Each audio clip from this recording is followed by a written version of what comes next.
Hey, everybody. How's it going?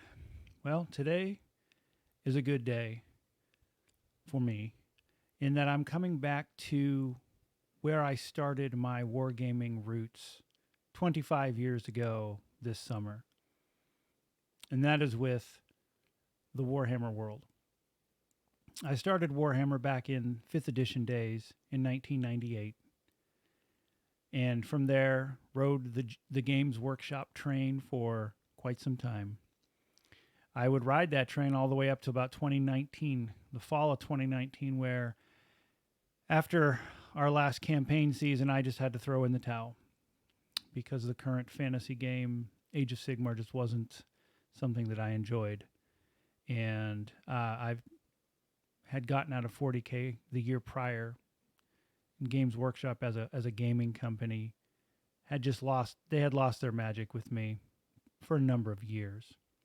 But I kept playing due to primarily the sunk cost fallacy, which, if you're not familiar with what the sunk cost fallacy is, that is where you've invested so much time and money and energy into a thing that you'll keep doing it even if you don't enjoy it because you've spent all of that time and energy and money into it. But eventually it was enough, and it just wasn't serving the purpose that I wanted in wargaming or the Games Workshop product in general. And I moved on to Parabellum's Conquest and really played that game quite a bit during its initial phases. And if you're a subscriber to this channel, you've likely have already seen a lot of those videos. And the last year or so, I've been out of wargaming pretty much entirely. I play some BattleTech still, but in terms of fantasy gaming, I don't do much that involves models. I don't do much that enjoys public gaming any longer. As I've gotten older, the things that I want out of games, really haven't changed, but my ability to conform to kind of what public gaming expects has lessened and lessened to the point where I have no interest in playing something that I don't enjoy. So that's a long ramble on who I am. The old world has caught my attention. And the old world, I think they announced that in 2018. And I really have not paid much attention to it at all.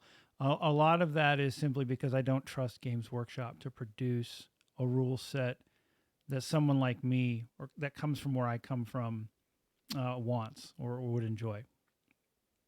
But as I've watched it grow, I've kind of felt that pull to come back to do something with Warhammer because I really miss the setting. I really miss reading the fiction, and I really miss playing the game that I was fond of. So, as the old world has been in a lot of news lately, I've been feeling that pull more and more. And so over the weekend we had Warhammer Fest, and a lot of people were disappointed that yet again we got what a lot of people felt was a big nothing burger in terms of what was announced.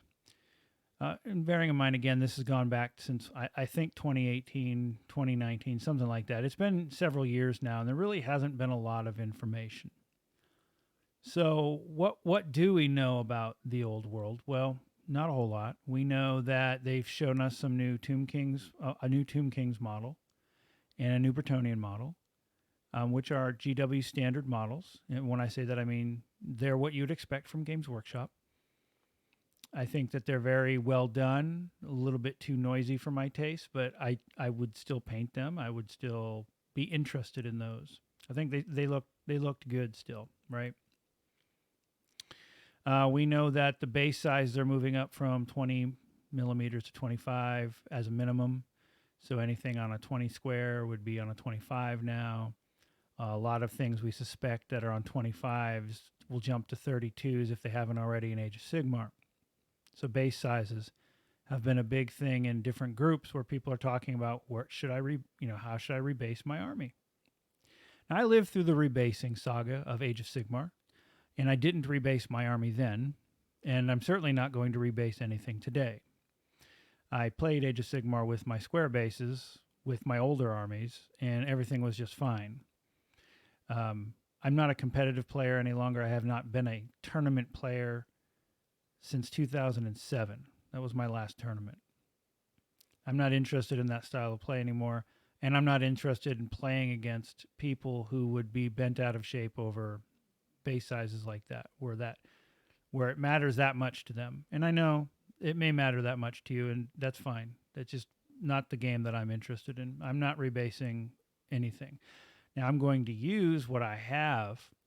So, for example, I'm working on a Chaos army right now, and a lot of those have been repackaged for Age of Sigmar, so they have round bases. So I'm putting them on their round bases, and I will just put them in a movement tray. And I'm using 32 millimeter circles or rounds for those because I'm going to assume that the 25s are too small, and they're currently 32s in AOS. So I suspect that they're going to be 32s in the new game. So that's how I'm working on the bases. And if they're not, and if they end up going on 25s, I'm not rebasing them. They're going to stay on 32s because I don't really care that much about basing. As long as they're in a movement tray, and as long as I can get the rectangular look of the unit that I need to play the game, I really don't care about the bases. So we know about the base sizes. We know that the rule set is supposed to be based off of 7th edition Warhammer. 7th edition Warhammer's core rules, I think, are pretty good. That was the last set of decent core rules that I think the company has written. And a lot of that is because a lot of 7th edition was written by, or it comes from 6th edition, which was written by the classical writers that are no longer there, like Rick Priestley and Alessio and Andy Chambers and all those big names that produced those games back in the day. So 7th edition as a root for the game, I think, is good. I think that's really solid. In fact, a lot of groups will play with 7th edition rules, but with 6th edition books. And I'll talk about that, why that is in a moment. So if they keep 7th edition rules, I'm still going to be vaguely interested. So we know that that's going to be a thing. And that's really all we know. We know that all of the old armies, the 8th edition fantasy armies, 8th edition was the last edition officially of Warhammer Fantasy. We know that all those armies will be viable to play. So they will have rules for those armies. And they said the same thing in AOS. And then what they did in AOS was a lot of armies got phased out, or they were just very weak.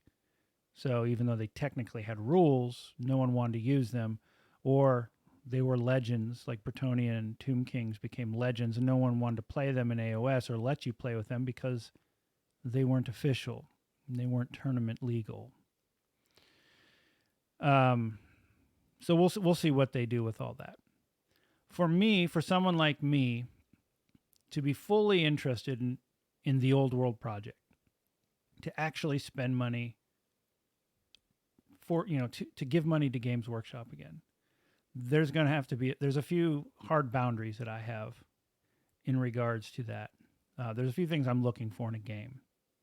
Because right now, I'll be honest, you can play 6th edition still. That's really popular. You'll see 6th edition groups still about.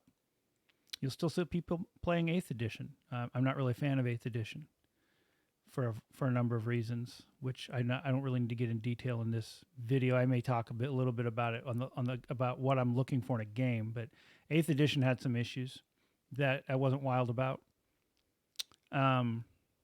So there's a few things that Games Workshop's going to have to do to keep my attention with what I'm looking for in a game. The first thing that I'm looking for in anything that they do, if I'm going to spend money, is balance. Now, balance is a word that means different things to different people.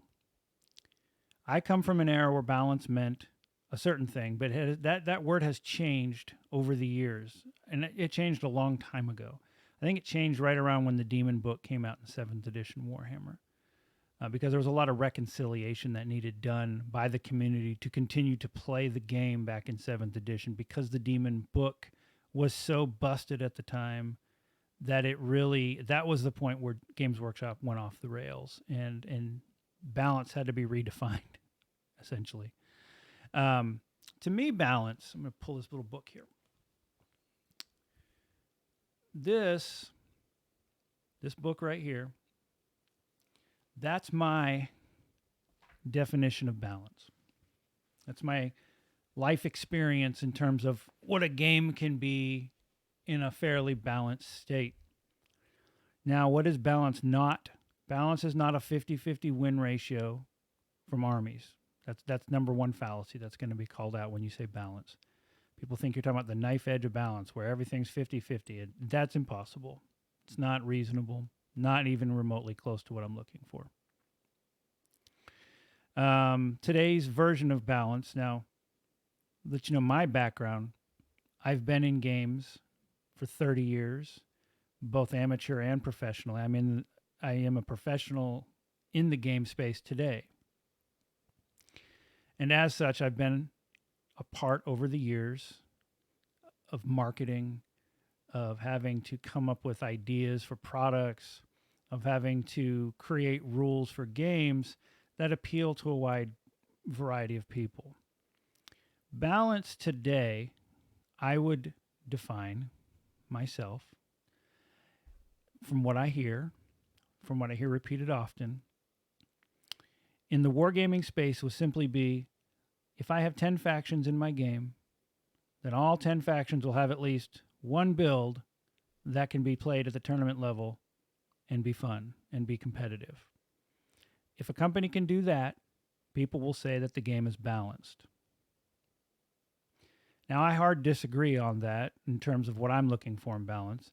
That does work if you're a competitive player and you're playing in tournaments and you're purposely building armies that are trying to break the game. And why that works for you is because it's assumed that everyone else around you is also doing that. And from that perspective, I think that's valid. Because if everyone's breaking the game, if everything's broken, nothing's broken. Now that saying first came about, I heard that back when War Machine came out in the prime days, back in the early 2000s. Because the design philosophy of War Machine back in the day was exactly that. If everything's broken, then nothing is. That's not the balance that I'm looking for. Because that still means that I have to build an army a certain way, like it or not, and I have to keep up with the company as they change rules and points, etc., to continue to have good games. That's not balance to me. This is not perfect balance. This is not perfect balance. So I said that twice, just to double underline. There were problems in 6th edition. Ravening Hordes, for those of you who don't know, the pamphlet I just showed you is every army entry for every army in the game of Warhammer when it transitioned from 5th edition to 6th edition in the summer of 2000, so 23 years ago. That came in a white dwarf, and that was the get you by lists. And this is what we used while they trickle fed in new books. Now, the new 6th edition books, when they came in the early days, life was pretty good in terms of balance. And what that meant was, I was a tournament player back then. So this was me breaking the game as a tournament player, going to grand tournaments, that was my life in wargaming back then. You saw a lot more builds because there was a lot more things that were viable.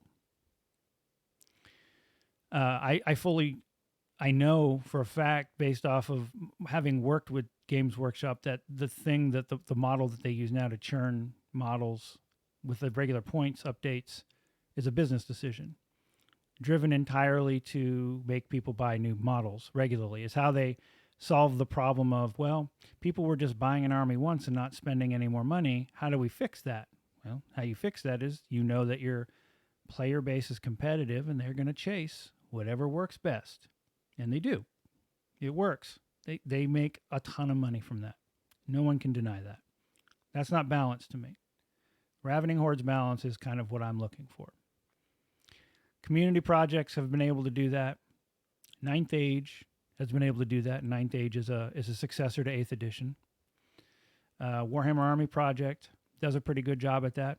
And again, none of these things are perfectly balanced. No one's saying anything about perfect balance. But what I'm looking for, number one, is that when I look at the lists, I can build an army that I like. and play with that army and know that I'm playing the same game as my opponent, which I can't do in other games from Games Workshop.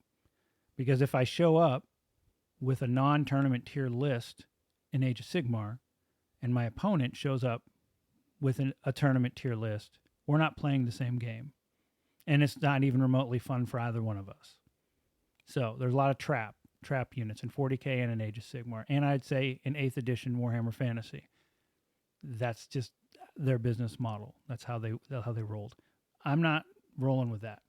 I can continue playing Warhammer Army Project. And in fact, you're going to start to see some more battle reports on this channel using Warhammer Army Project. And if the old world comes out and has good balance, good enough balance, I'm fine with giving them money. I'm fine with buying a rule book. I'm fine with building a new army because that's the product that I want. That's the balance that I want. That's how I define balance. Okay, so that's number one, balance. The second boundary I have is that I want a game that is army-centric and not hero-centric. Now, hero hammer is another word that it means different things to different people. Because hero hammer is really an adjective to describe a style of play and is based off of a threshold. Because technically, every Age of Sigmar army is an army. So whether it's hero hammer or not depends on the person. To me, having 3 bloodthirsters running around in an army is hero hammer. That's not what I want. Having to face Nagash in every game that I play someone who has undead is not that's hero hammer to me. It's a game focused on the superheroes. I don't want that game. I said in 5th edition. And in 5th edition, that was another edition that was well known for its hero hammer. My Chaos Army had 11 models in it because most of the points were spent on my Chaos Lord riding a dragon who had 40 attacks by himself, and he did most of the work. All right? Vampire counts and undead, same thing in 5th edition. Your Vampire Lord he did most of the work, and your wizards with their ridiculous spells did most of the work. Some people will argue that 5th edition was nothing like Hero Hammer, and it's not something that I'm going to die on the hill about and have an argument anymore because I don't honestly care. I know that when 6th edition came out, that Rick Priestley put out an article in White Dwarf saying that they thought, as designers, that the game in 5th edition was too Hero Hammery, and they brought things back to basics and made it an army game again. And 6th edition is my favorite version of Warhammer. And I say that not as someone who was a little kid that just has nostalgia. I was an adult, and I had finished my time in the military. That's the game that attracted me. 5th edition almost had me gone. The only reason I stuck around was because 6th edition came out a couple years later and delivered on what I had wanted. So I want an army-centric game, not a hero-centric game. And for me, that means army composition rules that actually enforce army composition. I don't want to see 3 bloodthirsters rolling around. I don't want to play a 1,000-point game and see any bloodthirsters running around. Or Nagash. I don't want to have to house rule anything. Because it's a pain in the ass to have to do all those things. To house rule or ask your opponent, please don't do that. Because they bought their army. And if that's the rules, that's the rules. And that's how a lot of people, at least in the States, are. If those are the rules, those are the rules. And if you house rule, you're you're treading on some dangerous territory. At least if you're playing in public. I have all kinds of stories I could tell. Anyone who knows me knows all of those stories, and I've regaled some of those in the Conquest videos I've done. I'm not going to get into those now, but I don't want to house rule anything. But I want a game that involves armies. 6th edition did a good job at that. 7th edition started to crumble. It was still about armies, but in my experience, and I know people have differing experiences, but in my experience, in my region, 7th edition was all about cavalry armies because of how the rules worked. Not what I want. I want to actually see infantry and cavalry. I want to see armies on the field. 8th edition went overboard with Steadfast because they didn't provide a counter for Steadfast. So people built these massive units. Don't want to see that stuff. That's not an army game. I don't even know what that is. Giant mega block with a couple smaller blocks. It's something. I just don't really have a word for it. It's not what I want to see. So those are the two things that are my hard and fast, these have to exist for me to give you any money. And if they don't, I will continue to play Warhammer Army Project because I have a lot of fun doing it. I'm not a public gamer anymore, so I don't care about pickup games. I'm not a tournament gamer, so I don't care about the size of the competitive community. I'm a narrative player who loves campaigns, who really, really, really loves the fantasy genre. That's what I love. I want to be able to do map campaigns with armies that look like armies that I'd read about in books, and have fun doing that, and finding like-minded people that want to do that. So I'm happy with using an older edition of a game because, the older editions of the game, you don't worry about like the tournament legalities in those because there really is none. So anyhow, that's the old world coming up. Those are my thoughts on the old world currently. I'd love to hear your thoughts. What is it that you're looking for in the old world? I know based off of what I'm reading, there's a lot of people that are looking to the low model count hero type armies. God bless you. I would not be surprised if that is going to be a thing. Like, it would not shock me in the least. And if it is, cool. I'm not going to tell you that's bad or you're bad. I'm not here to say that at all. I'm here to basically say what I'm looking for in a game, and I can find that already today. So, second, if you want to start playing Warhammer Fantasy and you don't want to have to wait for the old world to come out, you can do that. Find an older version of the rules. Go look up Ninth Age if you're into tournaments, because it's a really solid tournament rule set. Go look up Warhammer Army Project, which is essentially Warhammer 8.5, where they sealed up a lot of the issues that people had with it. You can have fun learning and playing Warhammer now. And I hope to show that on this channel by having campaign games once again on this channel and showing some battle reports. That you don't have to have some official rule set to do that. You don't have to have permission or a supported quote unquote game to be able to play Warhammer in the old world. So anyhow, I hope you enjoyed this. I look forward to producing some more content in the wargaming sphere. Once again, this is kind of like my home. I've been doing this for so long, either writing articles, blogs, before there was a YouTube, and now, with the YouTube, doing different types of things and battle reports and news, etc. That I am really, really looking forward to that, and meeting some new people who are into just wargaming in general. Even if you're a competitive player, great. We can still talk. If you're looking into like narrative games, you want to play some games. I play on Tabletop Simulator online because it helps me find opponents. And if you're local to where I am, I know there's some local people that watch us, and you want to play some Warhammer, I'm more than happy to throw down and go down to the store again. But anyhow, thank you for watching, and I hope to see you soon. We'll see you then.